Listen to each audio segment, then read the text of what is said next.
Egunon, denoi, ongietorriak izan zaitezte gaurko ikastarora. Hasi baino lehen, benetako hitzaldiak, antes de empezar las charlas y las presentaciones de este curso, la viceconsejera de Universidades e Investigación, la profesora Itziar Alcorta, nos va a dirigir unas palabras de bienvenida. Eskerrik asko.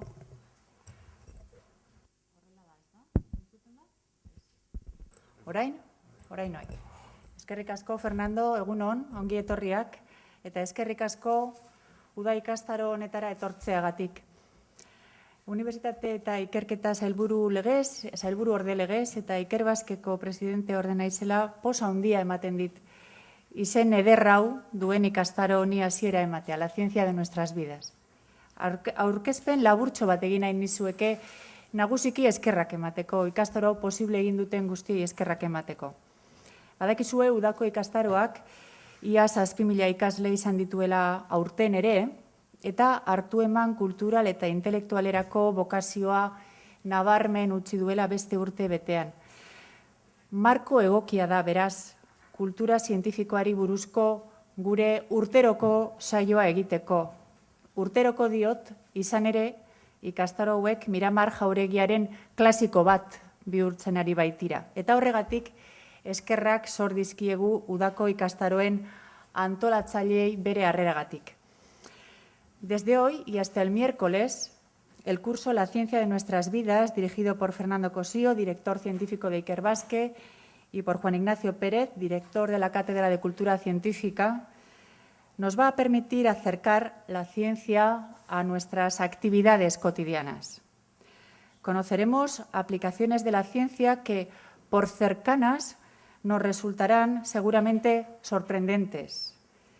Quizá estamos acostumbrados a asociar los descubrimientos científicos con ámbitos alejados de nuestra vida diaria. Sin embargo, lo cierto es que la mayoría de nuestras actividades cotidianas deben mucho a la ciencia, desde la percepción musical hasta la correcta evaluación de las políticas económicas, pasando por otras esferas como la literatura, el habla o el propio comportamiento.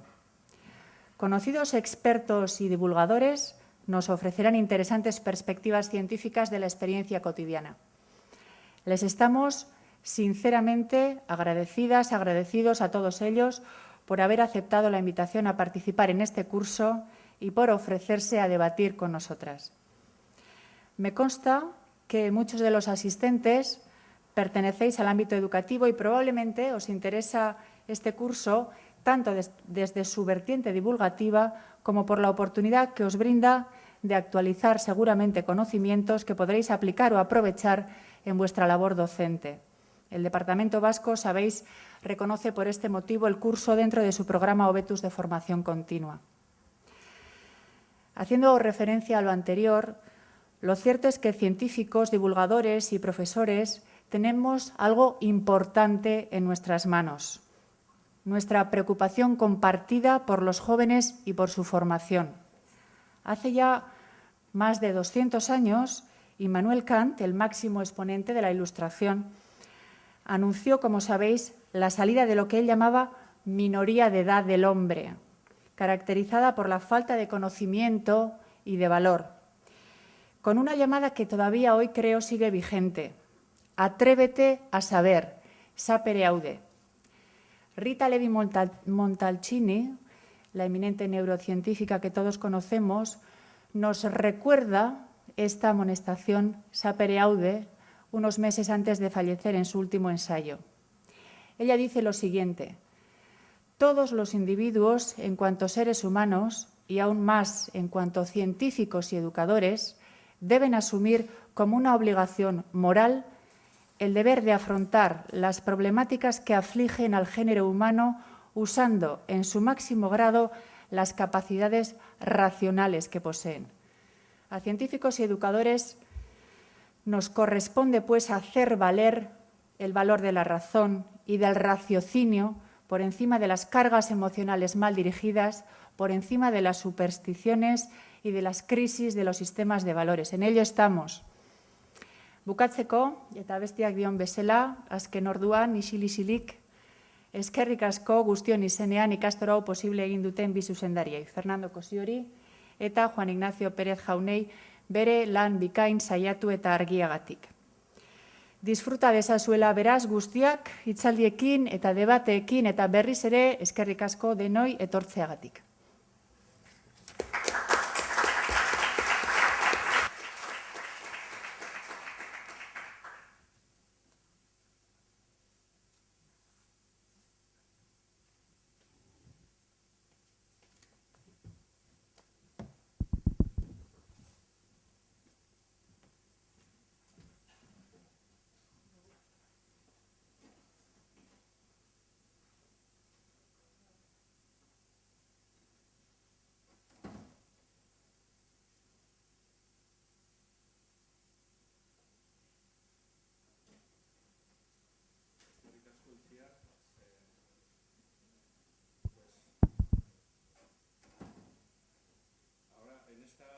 Primera intervención procuraré dar una visión general del contexto en el que se inscriben los contenidos del curso y luego muchos de los aspectos que voy a tocar en esta presentación general de una forma muy sucinta, pues las personas que verdaderamente saben de esto pues nos irán concretando. En principio, cuando pensamos en la influencia de la ciencia sobre nuestra vida cotidiana, pensamos en primer lugar en el uso más o menos ciego de los resultados de la ciencia y la tecnología. Antes de que se me olvide, por supuesto, este PowerPoint lo tenéis a vuestra disposición para descargaroslo y utilizarlo como queráis. Decía que el principio que concebimos que utilizamos los resultados de la ciencia pues, de una forma más o menos ciega. Por eso a veces cuando los medios de comunicación dicen la generación de nuestros hijos domina las nuevas tecnologías y ha nacido en la era digital. Esto es falso. Una cosa es ser usuario de algo y otra cosa es que su visión del mundo, su dominio de esa tecnología sea real.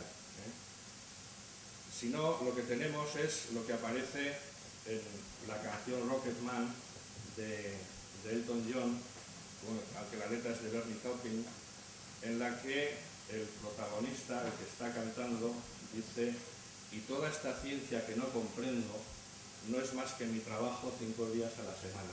Es decir, yo utilizo los resultados de la ciencia y la tecnología, pero eso es en horario laboral, por así decirlo. Mi visión del mundo y mis valores no se ven afectados.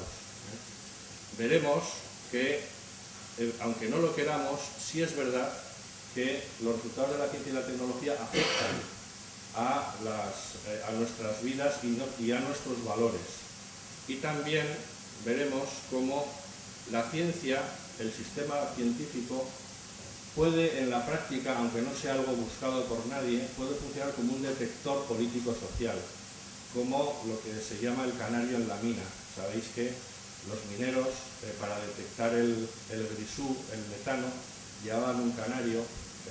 Si el canario se desmayaba, había que salir corriendo porque había un escape de metano. Pues en un sistema político, social, así como en una guerra la primera baja es la verdad, en una democracia o en la pérdida de democracia una de las primeras bajas es la libertad intelectual, y eso afecta directamente a la ciencia. ¿Cómo podemos sistematizar este desarrollo a lo largo del tiempo? Pues, como siempre, yéndonos al principio, al inicio. Y el principio está, al menos de una forma detectable, la ciencia como proyecto la podemos detectar en De Rerum Natura, de la naturaleza de las cosas, de Lucrecio.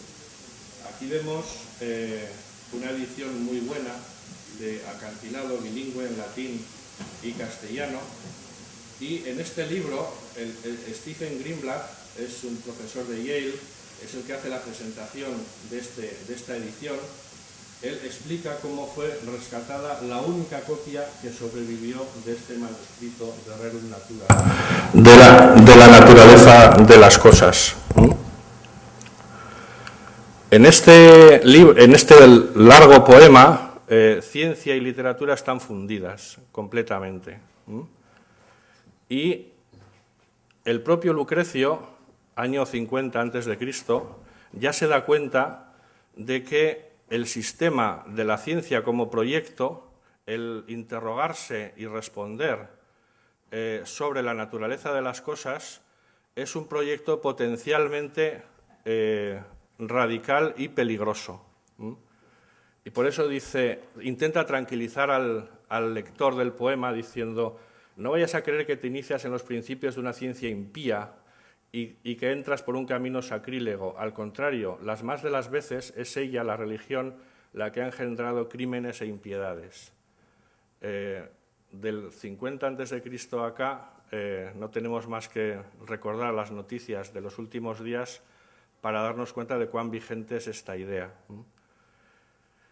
En el libro primero, al principio, se esfuerza Lucrecio en demostrarnos que las cosas pueden explicarse y que nada puede crearse de la nada. Y así, una vez que nos convencemos de ello, podemos descubrir mejor lo que buscamos. Y este es el proyecto, el programa en el que estamos todavía hoy. ¿De dónde puede ser creada cada cosa y cómo todo sucede sin intervención de los dioses? Es decir, lo que, como decía Einstein, que por cierto era un admirador de Rerum Natura, lo más sorprendente del universo es que podamos comprenderlo, porque en principio no tendríamos por qué. Este programa de desarrollo científico-tecnológico marcó la evolución de la humanidad y, según Niall Ferguson, aquí le tenemos en una entrevista porque es un académico que suele meterse en bastantes jardines,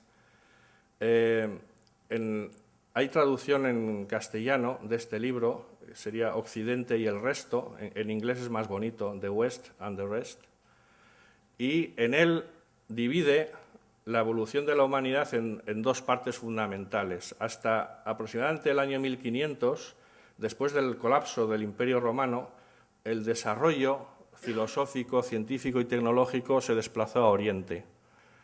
Y solo a partir de aproximadamente el siglo XVI, que es justamente cuando se rescata el manuscrito de Rerum Natura, cuando Occidente empieza a sufrir la expansión científico-tecnológica que tenemos hoy en día y que en el contexto del desarrollo de los gigantes asiáticos, China, Japón, Hong Kong, Singapur, Corea del Sur, etcétera, está, bueno, parece que podría revertirse otra vez la situación, aunque este tema lo veremos con un poquito más de detalle. Este programa de desarrollo científico-tecnológico y de incorporación del mismo a nuestras vidas fue sistematizado a lo largo del siglo XX por diversos autores. Quizá el más influyente fue Bush, el Vannevar Bush, que estableció un modelo, vamos a decir, lineal, que permitía comprender por qué una pequeña parte de los resultados de la ciencia eran las aplicaciones visibles, cuyos resultados utilizamos, y una mayor parte permanece sumergida, pero que es necesaria para sustentar el resto. Entonces, en este esquema lineal tenemos la investigación básica, en la que se producen resultados que pueden o no ser transferidos a la investigación orientada, aplicada al desarrollo tecnológico y después a nosotros, es decir, a la sociedad. Este modelo fue el que incorporó la OCDE en el manual de Frascati sobre la definición y la clasificación de la I+D. Pero Stokes, este profesor de Princeton, un sociólogo, decía que este esquema lineal temporal no era suficiente, que necesitábamos definir el desarrollo del programa científico y el impacto en nuestras vidas utilizando dos coordenadas. Es decir, la primera sería, ¿estamos buscando la comprensión de fenómenos fundamentales? ¿Estamos avanzando en el conocimiento profundo? La respuesta puede ser sí o puede ser no. Podemos también tener en cuenta si estamos considerando el potencial uso de ese conocimiento. La respuesta puede ser no o puede ser sí. Si la respuesta a la búsqueda del conocimiento es sí y a la consideración de uso es no, tenemos el cuadrante Bohr, es decir, investigación fundamental, en el caso de Bohr, encaminada a comprender la naturaleza de la materia y de sus interacciones, en principio sin preocuparse del uso. La inversa sería el cuadrante Edison, que en principio es el que tendría más impacto sobre nuestras vidas. Es decir, no producimos conocimiento fundamental, pero inventamos cosas utilizando ese conocimiento que tienen un impacto directo sobre la vida cotidiana. Existe una tercera posibilidad, y es lo que define Stokes como el cuadrante Pasteur, en el que tenemos investigación básica, es decir, contribución fundamental al conocimiento, en el caso de Pasteur, desde la estructura tridimensional de la materia hasta fenómenos como la vida, la generación espontánea, las enfermedades infecciosas, etcétera, etcétera. Y en todos estos aspectos, el uso potencial inmediato de esos resultados era tenido en cuenta, ¿de acuerdo? Por tanto, tenemos estos tres cuadrantes, el Bohr, el Pasteur y el Edison, y los tres son importantes. No conviene desdeñar uno en beneficio de otros, aunque la tentación de promover el cuadrante Edison o el cuadrante Pasteur es muy grande. No hay que descuidar el cuadrante Bohr. Bueno, aquí hay un cuadrante que sería no y no, o sea, ni contribuimos de forma fundamental ni lo que hacemos vale para nada, ¿no? Lógicamente, en este cuadrante nadie quiere estar, pero a la hora de evaluar los programas de investigación hay que tener en cuenta siempre este peligro potencial de caer en este cuadrante. Empecemos por el más fácil, el cuadrante Pasteur. Aquí os incluyo una novela que a mí personalmente es la que más me ha gustado en lo que llevo de año, de Patrick Deville, Peste y cólera, en la que cuenta de forma novelada, pseudobiográfica, las andanzas de Alexandre Yersin, que era un médico que fue uno de los primeros discípulos de Pasteur. Aisló y caracterizó el bacilo de la peste, que había provocado mortandades enormes. De hecho, su nombre científico es Yersinia pestis, en honor a Yersin. También caracterizó la bacteria del cólera y también desarrolló un montón de programas, porque él, en lugar de quedarse en el Instituto Pasteur, que era lo que quería el propio Pasteur para que fuera un poco su delfín, él se marchó a Vietnam. De hecho, murió en Vietnam y desarrolló un montón de programas y de actividades y de programas de investigación en el sureste asiático. Además, ganó bastante dinero. Es decir, estábamos totalmente en la zona Pasteur. Conocimiento fundamental, que está hoy en día en todos los libros de texto, y uso inmediato de esos resultados. Ese uso inmediato se puede reflejar en el dilema del dios Jano, el Jano bifronte. Es un dios muy peculiar del panteón romano, no tiene equivalente griego, y tiene, como veis, dos caras. Es una cosa y su contraria a la vez. El pasado y el futuro, lo bueno y lo malo. No tenía sacerdote propio, de hecho, solamente el sacerdote jefe podía oficiar los ritos de Jano. La importancia de Jano os la podéis imaginar si pensamos que dio nombre al primer mes del año de los romanos, ¿no? January, Janvier, Janeiro, enero. El nombre del primer mes del año se debe al dios Jano, ¿de acuerdo? Que tiene esta ambigüedad moral que fascinaba a los romanos. ¿Quién era el sumo sacerdote, o podemos encuadrar en el cuadrante Pasteur un ejemplo claro de sumo sacerdote científico? Pues John Sheehan. John Sheehan fue un gran químico que desarrolló química de heterociclos tensionados, como el que vemos aquí, o heterociclos ricos en nitrógeno. Hizo contribuciones fundamentales que están en los libros de química, pero en todo momento Sheehan sabía lo que estaba buscando, cuál era la aplicación de lo que estaba buscando. En todos los casos, los productos de Sheehan no eran grandes revoluciones de pensamiento ni grandes instalaciones, eran compuestos químicos, en este caso los dos tienen un aspecto similar, este polvillo blanco que veis aquí, pero él sabía para qué servía, qué pretendía desarrollando cada cosa. En el primer caso, lo que se desarrolló fue la química de los antibióticos.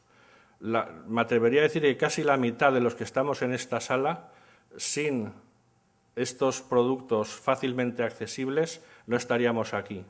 Yo por lo menos, yo de niño tuve unas infecciones brutales que solamente se curaban con antibióticos de tipo penicilina. Por tanto, tendríamos aquí una cara del Jano bifronte. Pero Sheehan también desarrolló moléculas como de este estilo, del 1,3,5 trinitrotriazociclohexano, que dicho así suena a rollo químico, pero es el explosivo no nuclear más potente que se conoce. Aquí veis una bomba de RDX, que es esta moleculita de aspecto inofensivo, cargada en un bombardero Lancaster dispuesta a bombardear Bremen. Pues los antibióticos que curaban y que se podían producir de forma masiva, obviamente fueron descubiertos por Fleming, pero su uso masivo fue desarrollado por químicos, entre los que Sheehan en la Segunda Guerra Mundial jugó un papel esencial, y también un explosivo tan potente como el RDX. Entonces veis que en el cuadrante Pasteur hay que tener en cuenta también el impacto sobre la vida y sobre la muerte de las personas. Y esto genera unos dilemas éticos que no pueden ser minimizados. Si vamos al cuadrante Bohr, tenemos la paradoja de que, como no tenemos un programa claro de uso para esos resultados, podemos caer en la tentación de que en cuanto a su uso y a su impacto en nuestras vidas, es inútil.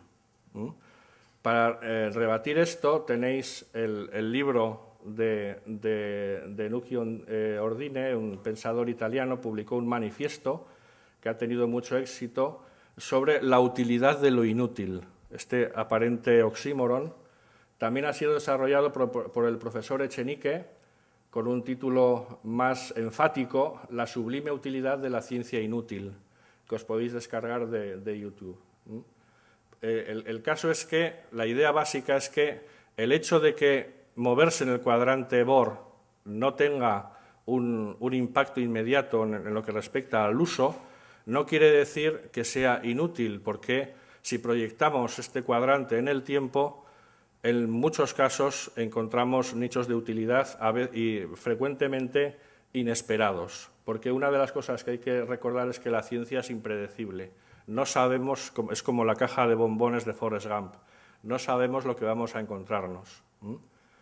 Un caso típico es el de Claire Patterson, un investigador de Caltech, un geoquímico, que se propuso averiguar la edad de la Tierra.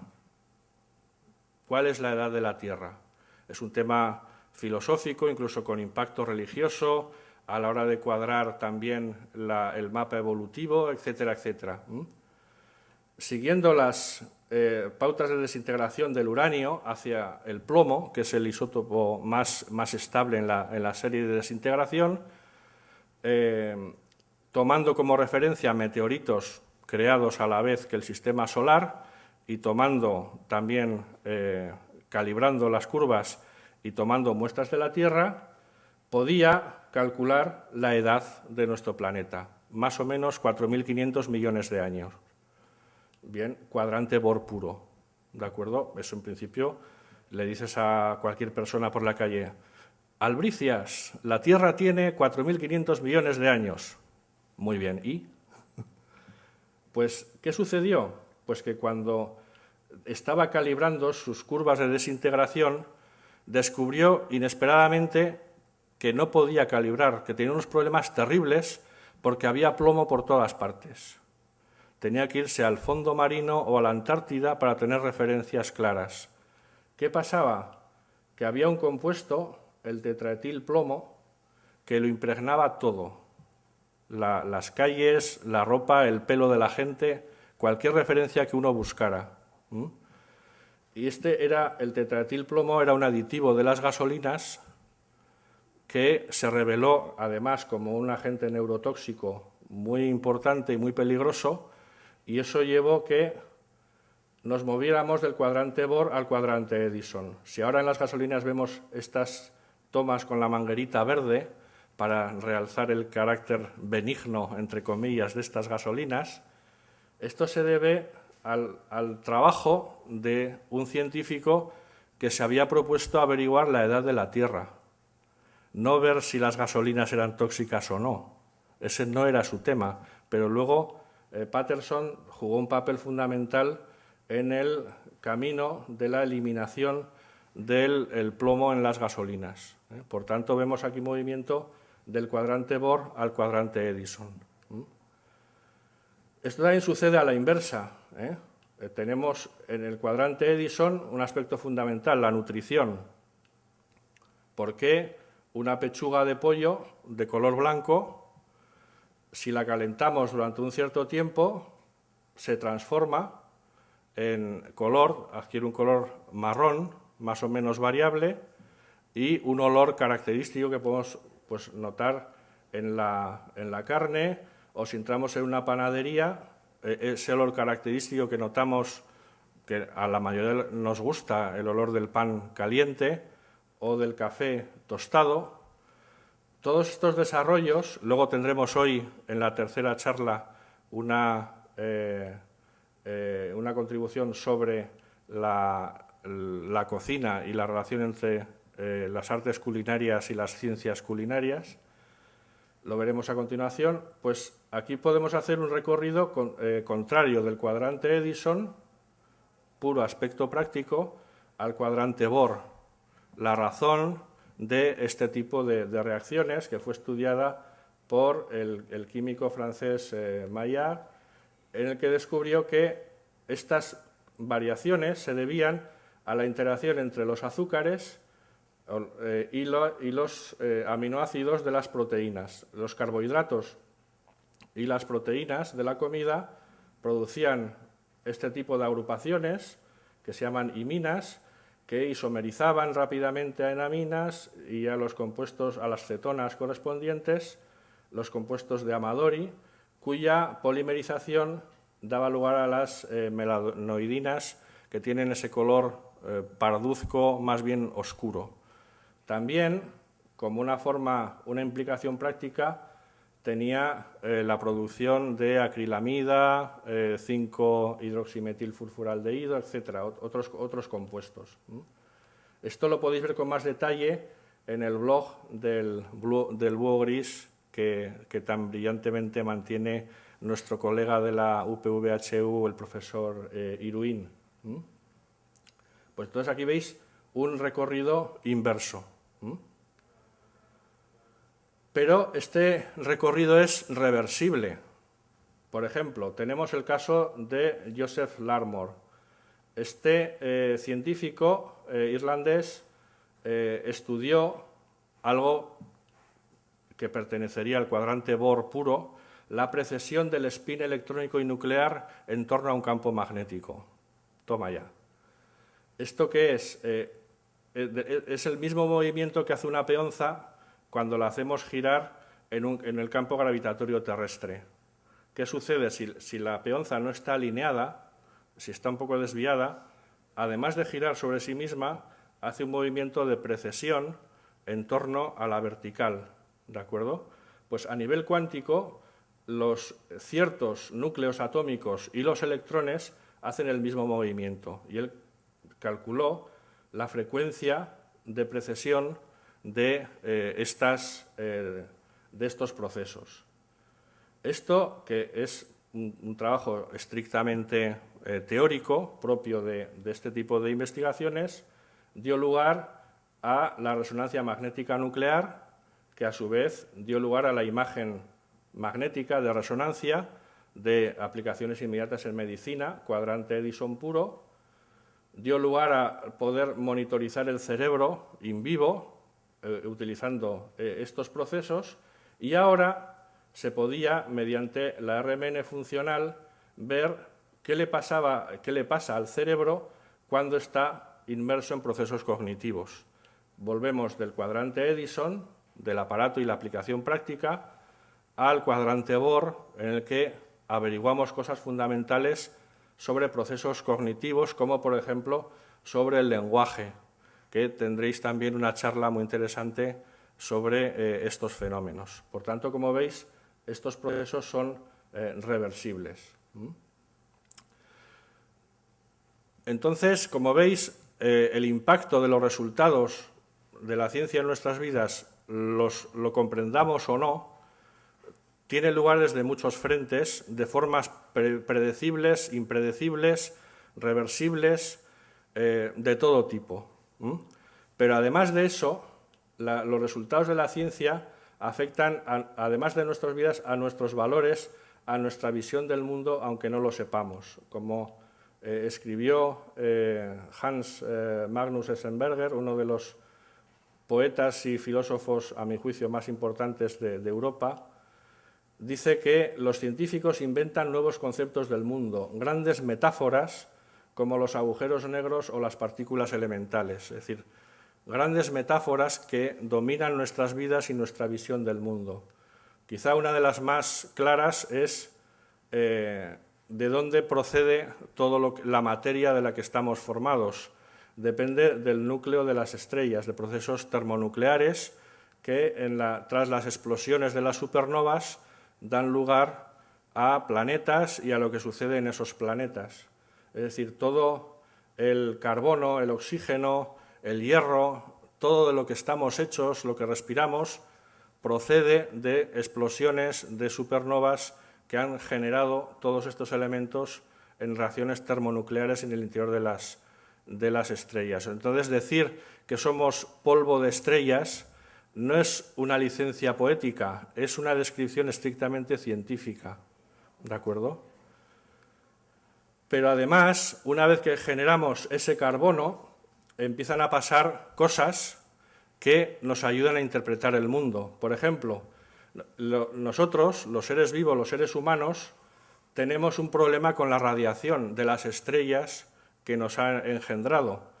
Vemos el caso del ácido fólico, que es la vitamina B9, que en presencia de rayos ultravioleta rompe este enlace y nos suelta el derivado de pterina como aldehído, que se oxida con oxígeno y más radiación ultravioleta a este compuesto. Por tanto, esta vitamina B9 que necesitamos para vivir, el sol nos la destruye. Pero por otro lado, a partir de esteroides como el de hidrocolesterol, mediante procesos fotoquímicos, también inducidos por la radiación ultravioleta, en este caso B del sol, nos da lugar a estas reacciones pericíclicas a la vitamina D3. Estos procesos fueron descritos e interpretados por el profesor Rolf Hoffmann, que recibió el premio Nobel por este tipo de trabajos en 1981 y que, bueno, también ha tenido el detalle de prologar nuestro libro sobre callejones sin salida en ciencia. ¿De acuerdo? Por tanto, tenemos dos efectos contrapuestos. Otra vez, el dios Jano.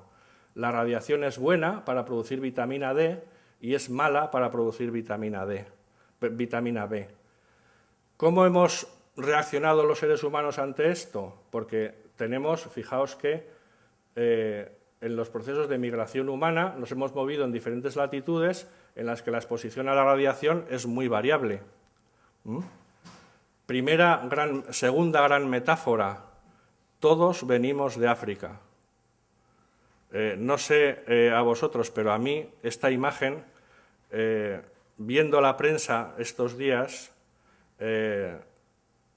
para mí tiene una potencia evocadora, esta imagen provocada por la ciencia, de que todos venimos de África. Es algo que estoy seguro de que muchos responsables tienden a olvidar. Entonces, este resultado de la radiación variable lo hemos resuelto generando unos compuestos que están relacionados químicamente con los que dan el color marrón de la reacción de Maillard, que son las melaninas. Tenemos la feomelanina, que es de color rojizo rosáceo. Los pelirrojos tienen feomelanina en el pelo, los morenos tienen melanina. En los labios, que son más rosáceos que el resto de la piel, tenemos más feomelanina que en el resto, y esto es lo que produce que, en función de los equilibrios entre feomelanina y melanina, tengamos los diferentes colores de piel de los seres humanos.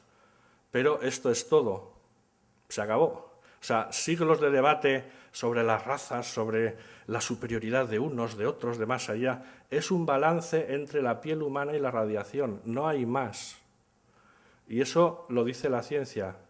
Es decir, podemos decir, y lo decimos, que el racismo o la xenofobia son moralmente inaceptables, pero es que científicamente son absurdos. Por tanto, en este caso, yo creo que la ciencia nos transmite unos valores que creo que son importantes. También nos transmiten iconos. ¿Veis, por ejemplo, Watson y Crick con su ADN? Esta es la estructura cristalográfica del ADN. Pero esta no es la imagen que tenemos socialmente del ADN. La imagen que tenemos es la que produjo la esposa de Crick, Odile, que era diseñadora gráfica. Y para escribir su famoso artículo en Nature le dijo Crick: oye, ¿puedes esta gráfica tan compleja ponerla de una forma sencilla? Y entonces Odile Crick produjo este dibujo de la doble hélice que ha sido un icono social en el siglo XX y sigue siéndolo en el XXI, ¿de acuerdo? Por ejemplo, en fotografía tenemos esta foto de David Vine, el líder de los Talking Heads, por cierto. Veis la doble hélice armada por dinero, armas, balas, puñales, etcétera, una especie de reflexión sobre la violencia de las sociedades humanas, sobre el modelo icónico desarrollado por Odile Crick. Hay muchas otras manifestaciones de la influencia de la ciencia en el arte, pero no vamos a entrar en ellas por falta de tiempo. También vemos las matemáticas, cómo impregnan nuestras vidas. En primer lugar, tenemos algo tan aparentemente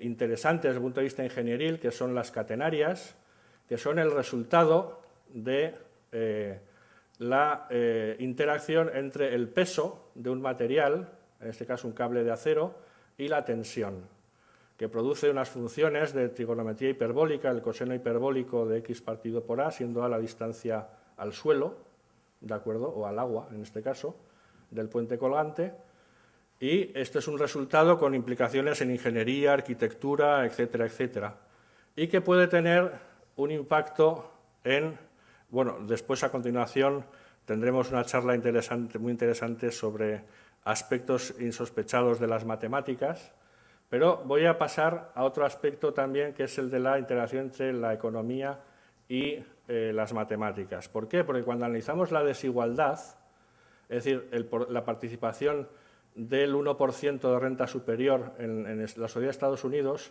lo que recuperamos es una catenaria, que tiene también una fuerza evocadora. La desigualdad es un componente entre el peso de la desigualdad y la tensión que genera, ¿de acuerdo?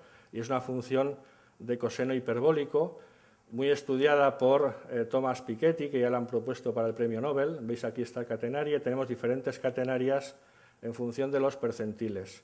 Lo interesante aquí es que en la época después de la Segunda Guerra Mundial, esto es justo cuando el crack financiero, aquí tenemos el siguiente crack financiero, si os fijáis, coinciden con épocas de gran desigualdad económica. Las épocas en las que hay menor desigualdad son las épocas que asociamos a la prosperidad que ha sido muy estudiada por Tony Judd en esta obra monumental, que es fantástica, sobre la Europa después de la Segunda Guerra Mundial hasta la caída del muro de Berlín, y el desarrollo de la ciencia coincide precisamente con los periodos de menor desigualdad. Hay una correlación inversa: a mayor desigualdad, menor desarrollo científico, no necesariamente tecnológico. Esto es un aspecto interesante que ha sido, por ejemplo, estudiado por estos dos autores al hablar de cómo la falta de cultura científica amenaza el sistema norteamericano, precisamente por su déficit en la generación de nuevos resultados de la ciencia y de nuevos científicos. También hay que tener en cuenta que la interacción de la ciencia con nuestras vidas es variable. En el tiempo puede variar, y a veces puede variar muy bruscamente. Un caso, esto fue estudiado por este filósofo economista Schumpeter, que hablaba de las ondas de desarrollo tecnológico. Estas ondas cada vez son más cortas y vemos aquí que en estas ondas de las diferentes olas, la primera, segunda, tercera, etcétera, hay periodos en los que convive lo viejo y lo nuevo. Y estos son procesos que denomina Schumpeter de destrucción creativa. Un ejemplo de esto, que yo creo que lo vamos a entender enseguida, es el caso de la compañía Kodak. Kodak se creó a finales del siglo XIX, aquí veis la primera fábrica, los primeros anuncios. En el siglo XX tuvo un desarrollo brutal a través de la química de polímeros y las reacciones fotoquímicas asociadas a los procesos de la fotografía química, lo que ahora se llama fotografía analógica. Y aquí veis, por ejemplo, los carretes de Kodachrome, ¿no? Que la gente de mi generación, buena parte de nuestros recuerdos están en carretes de fotografía de este tipo. De hecho, en el disco de Simon and Garfunkel, Bookends, que en mi opinión es uno de los discos más importantes del siglo XX, se habla de esta fuerza de vocación de la fotografía analógica, ¿no? Debió ser hace mucho tiempo: tengo una fotografía. Conserva tus recuerdos, son todo lo que te queda. Cuesta imaginar un resultado de la ciencia y la tecnología con mayor impacto sobre nuestras vidas. ¿Qué sucedió? Pues que en el ínterin los astrónomos y astrofísicos estaban trabajando, se colocaban telescopios en órbita, necesitaban sensores, no placas fotográficas, y se descubrieron los sensores CCD. Y era casi inmediatamente, alguien se percató de que estos sensores, en lugar de colocarlos en un telescopio, se podían colocar en una cámara fotográfica en lugar de un carrete. Y esto dio lugar a la fotografía digital, y aquí veis la onda Schumpeter de Kodak. Cómo se desplomó el concepto de fotografía analógica. Antes os he enseñado la primera fábrica de Kodak, y aquí veis las ruinas de la planta Kodak en Toronto, de una compañía que daba trabajo a más de 120.000 personas. Por tanto, esto es un ejemplo de destrucción creativa, a veces dolorosa. Y esto nos lleva al último aspecto de la charla, que es el de la ciencia como detector. En este libro de ¿Por qué fracasan las naciones?, Acemoglu y Robinson comentan que son necesarias sociedades democráticas e inclusivas para poder soportar estos procesos de destrucción creativa. Mencionan el caso de un emprendedor chino que quiso montar una acería utilizando desarrollos tecnológicos locales sin contar con las autoridades, y que en marzo de 2004 ya estaba en prisión, y por razones que nunca fueron claramente expresadas. Dice: la experiencia china es un ejemplo de crecimiento bajo instituciones políticas extractivas. Pese al reciente énfasis que se ha producido en China sobre la ciencia y la tecnología, el crecimiento chino está basado en la adopción de tecnologías ya existentes y en inversiones rápidas, no en la destrucción creativa. Esto pone un nubarrón, ahora que está tan de moda hablar de que China va a conquistar todo, tiene que resolver estos problemas, porque, de acuerdo con nuestra experiencia, la interacción, la producción de resultados científicos y tecnológicos requiere una sociedad abierta. Un ejemplo, ya para terminar, lo vemos en agosto, hace un par de semanas, como en la BBC reflejaron, no aquí en los medios de aquí, parece que esto no le importa a nadie, pero el Parlamento iraní ha obligado a dimitir al ministro de la Ciencia, casualmente el de la Ciencia. ¿Por qué?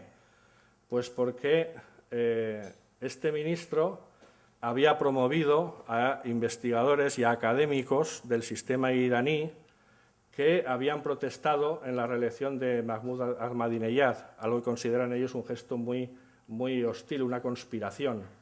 Y también había tolerado publicaciones de los estudiantes que cuestionan las enseñanzas islámicas, promoviendo la sedición y la revuelta, ¿no? Volvemos a Lucrecio, estamos en el conflicto entre los sistemas de creencias y los sistemas basados en el libre examen y el cuestionamiento de la autoridad, que es lo que, en última instancia, sobre lo que recae la ciencia, que va a tener ese impacto en nuestras vidas. Este aspecto es muy importante y ha sido relativamente poco estudiado y ha sido incorporado recientemente en los cuadernos de cultura científica que dirige el profesor Pérez Iglesias, la interacción entre ciencia y democracia. Es decir, que esta ciencia de nuestras vidas y su posible evolución o estancamiento, porque es un producto frágil, pues va a depender de las condiciones sociopolíticas en las que se desarrolla toda esta actividad. Todo este enorme programa que se apuntó en el año 50 a.C. en el poema de Lucrecio de Rerum Natura, y cuyos desarrollos, repito, son inciertos y siempre frágiles por esta razón. Y esto es un poco lo que os quería comentar en esta presentación general, y en las sucesivas charlas pues entraremos en materia en muchas de las cosas que aquí simplemente se han perfilado. ¿De acuerdo? Pues muchas gracias.